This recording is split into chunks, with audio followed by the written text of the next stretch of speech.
Hello, everybody, and welcome back to another episode of Beyond the Bottom Line, powered by GiveSuite, the podcast that takes you on a journey with nonprofit leaders, founders, executive directors, and people who love to run nonprofits, which is quite funny and ironic. And get to hear their stories, get to understand why they got into this wonderful, wacky world of nonprofits, and hear their advice on how you can grow and elevate your organization just like they have. So, as I said, this podcast is proudly powered by GiveSuite. GiveSuite is the all-in-one platform that powers your nonprofit from everything from donor management, fundraising, marketing, banking, and more. Everything is all under one roof with GiveSuite. And if you'd like to learn more about GiveSuite, you can check us out in the show notes. I'm going to drop that link over there. Book a strategy call with our team to see if GiveSuite is right for you. And today, our guest on Beyond the Bottom Line is someone who took my email seriously. And for a podcast guest, she is the executive director of Realm of Caring, a nonprofit based in Colorado. And we're sitting down with Sasha Kalcheff-Korn. And Sasha has a really interesting story. I'm going to be sharing her website, all her donation links as well. And as I said, nobody cares about me. I tell you this on my other podcast, Profiting with Nonprofits. Nobody cares about me. Let's hear about Sasha. Sasha, welcome aboard to the show. How are you? What is your deal? And why the hell did you get into the nonprofit world?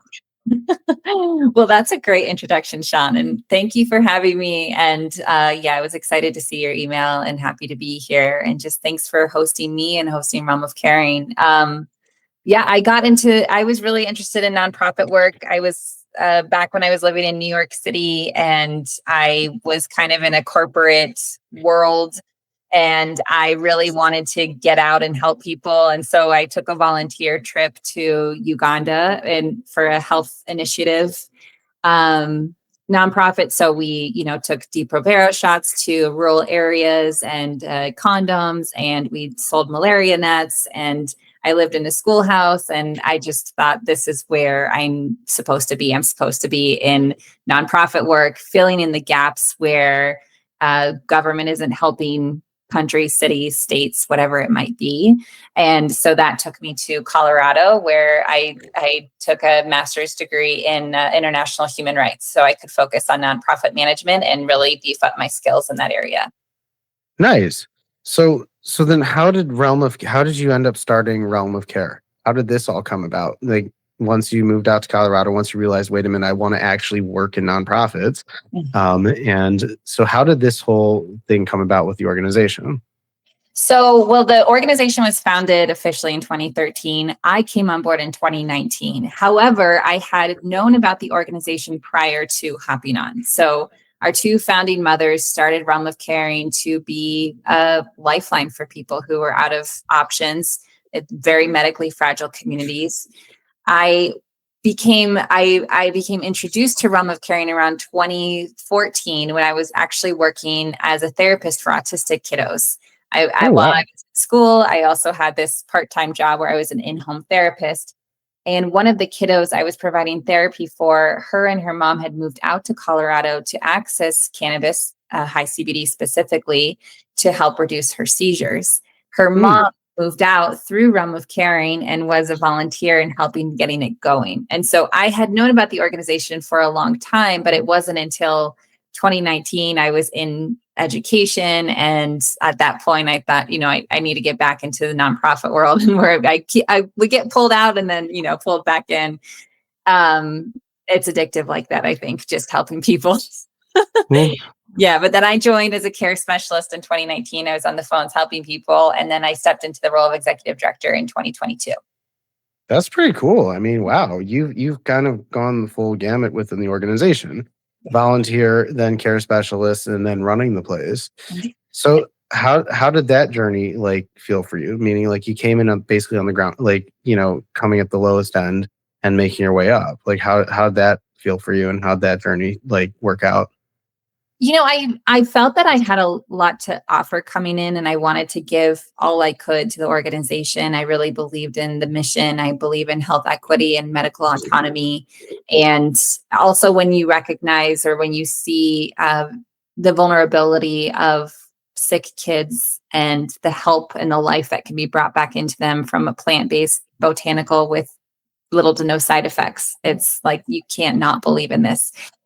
And so when I started, I kind of just needed to get in. And that's how I think it is a lot when it comes to the nonprofit space is you got to pay your dues. So even though I did the schooling and I had worked with nonprofits previously, it's you got to come in and get to know everything. And I'm very, lucky I had the opportunity to be on the phones, to um, be a director of education and communications before I got to this role of executive director, because one thing I love about my role is that you can't ask me anything about the organization that I can't answer. So I can tell you everything that we're doing and everything that's going on. And I love that. I want to be immersed in everything that we're doing. So that way I can have honest and fruitful conversations. That's amazing. And you're really passionate about what you're doing. This is something that, I see a lot with executive directors and organizations is that they're really passionate about what they're doing. But on the flip side, a lot of them are too passionate about what they're doing and they're not really business mindset and business focus. So it seems like you've got the best of both worlds. Like you understand the business side of it, you understand the passion side of it, you mesh that together and you guys seem to be doing all right. Yeah. So, I mean, that's pretty cool. Thank you. But when it comes to other organizations and other leaders who are like that, what kind of advice would you give to them, like to get into that mindset, into that position? I think you always need to be connected to why you're there. It's good to have that reminder just every day. So constantly connecting with your team. So if you're in a leadership position in a nonprofit, make sure that you're connecting with everyone, schedule those one-on-ones, get to know intimately what's going on so you can really feel charged when you're talking about to stakeholders and outside individuals, because your role is to get other people excited about what it is that you're doing. And so truly staying connected, answering that why am I here question, because it can be so daunting and draining, and it's such a roller coaster, but so is any business. But you're going to have, you're going to have the ups and downs, the peaks and valleys, whatever analogy you want to use. And nonprofits go through these cycles, and it's, those, if you can just kind of keep your eye on that horizon on why you're there and what's the goal, then I feel like that can keep you going. No, for sure. Do you feel though, because you came in as like a volunteer and then made your way to the C level, do you feel like if you came in the opposite, if you were the founder, it'd be a little bit different for you in terms of passion, business, mindset, and things like that?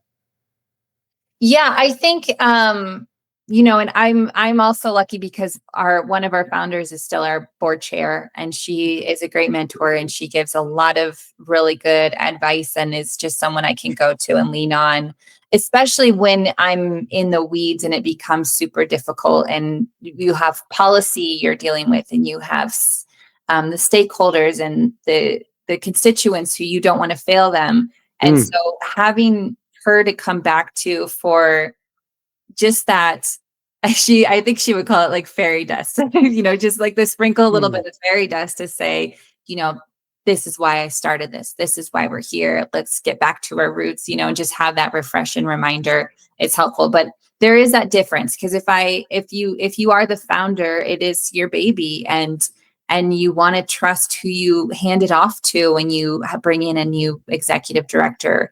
And I think that myself having worked almost every level at the organization before I got there probably helped that, putting me in the seat, because I could showcase what it is that I could do and how much I care. No, that's amazing. And now you guys deal with cannabis, which a lot of, people are kind of like, oh, cannabis, that's kind of a taboo subject in some, well, not so much anymore, but I mean, like, when they first started the organization, what was the response? How were people receptive? I mean, I know out in Colorado it's pretty like normal and standard to be smoking and doing this kind of stuff. But I mean, like in general, like when you started working for this, was there any stigma around your people being like, oh, why are you working with cannabis? Why are you giving kids dope? Like, why are you doing this? Kind of like stupid crap like that. Like, yeah. And I would say that even being in Colorado, even though medical use has been legalized for decades, even though recreational use has been legalized for decades in some states, there's the surrounding stigma is is thick. It is Mm. still very present in the air. And when I started, I didn't have to explain too intimately for people around me. I think they knew where I was. But when you're like talking to somebody who, you're just meeting for the first time, one of my son's friends' parents, for example, or Like, oh, what do you do? Oh, I run an organization that deals with dope. Yeah. And I think both, though, once people hear, yes, it's a cannabis nonprofit helping to get people free education and do the research to legitimize the therapy, and then take that research and educate policymakers and physicians and consumers and caregivers and help people live a quality of life. It's very rare you meet someone who doesn't go, oh, that makes sense. Or, oh yeah, that's actually that's needed. But yeah, I would say that the cannabis stigma is still very real, and we're still in the midst of it policy wise, year after year, as legislative sessions come around. There's a new bill to introduce to limit use where it's been gained somewhere. It's happened here in Colorado. It happens state to state. And it's a constant battle. And I think that's what can make it draining or, exhausting sometimes. But if you stay connected to that passion side, that's what pushes you through. Amazing. Yeah. So, it was a real pleasure having you on our show. And I like this show specifically because it really gives us a better insight onto people like you who are, working in these organizations, growing within these organizations, and sharing your stories, because people can really benefit from this. It's uplifting and kind of like, relieving to hear like the stories, because it helps bring people to another more place of awareness to have better understanding of what you guys are all about. So as we wrap up this episode of Beyond the Bottom Line, what piece of advice would you give to somebody who was similar to you, who is starting off in that volunteer role, and then somehow manages to make it into that next level of a paid position, and then they're like, hey, you're pretty good at this. You want to run the place? What advice would you give to somebody like that? I would say in the beginning, especially, being dependable is extremely important. Be somebody that somebody in the organization wants to depend on to get things done. And resources are tight in nonprofits. And the more you can figure out yourself and train yourself and learn new skills, the better, the more of use you will be. And then as you continue to grow within an organization, I would say that you've built these skills. And then another skill that is very important to continue to build is relationship building, talking to people, communicating, and not always seeking a relationship because you want something out of it, but seek a relationship because it's just somebody who you admire or who's good to know in the space that you're working in. And don't lose that along the way. Keep and maintain those relationships too, because it'll grow yourself, but it will also grow your organization and get more people talking about what it is that you do when you're not in the room. And I think that's the ultimate goal when it comes to nonprofits. You don't want to have to always say, here, donate to us, join this research. You want other people to say, donate to them, join their studies. And that's build fans, build a fan base. Fans, Sean, that's perfect. Build fans. Oh yeah, I'm all about fans first. I learned this from my favorite baseball team of all time, the Savannah Bananas, and it's all about the fans. Yeah. And I talk about a lot of this in our marketing podcast and all of our other content. Is you want to create that fan base of people who know, like, and trust you, who are then to go ahead and sell you and bring people to you because they believe in your mission, they're bought in, and you tell them to jump, they say how high. You tell them to give, they say how much and where. And a lot of people miss the boat on it, but you got it spot on. Build those relationships, build the fans, get them to come, get them to do what you need them to do, and grow the community. So how can people find you guys? I'm going to be putting your information in the show notes with your donate links, as well as all the information about the organization. But where can people find you? How can they connect with you specifically if they want to have a conversation, or anybody else within the organization? Absolutely. Well, our website, realmofcaring.org, has everything you need. On the contact us page, there's a direct number. There's a direct email to our care team that can get directly to me. Also, there's a box to fill out if you want to just fill in the box and you don't want to write an email. Everything is there. Or you can catch us on any of our social channels. We'll be at Realm of Caring. Amazing. Absolutely amazing. Well, Sasha, it was an absolute pleasure to be able to have this conversation with you. Thank you so much for joining us on Beyond the Bottom Line. And guys, don't forget to like and subscribe to this video. We're going to be putting up on the Give Suite channel, as well as on our website on www.givesweet.com and on all major podcasting platforms. So if you do like this episode, like and subscribe, smash the button, because it gives me the motivation to have more great conversations with people just like Sasha. So thank you so much, and we'll catch you guys on the next episode.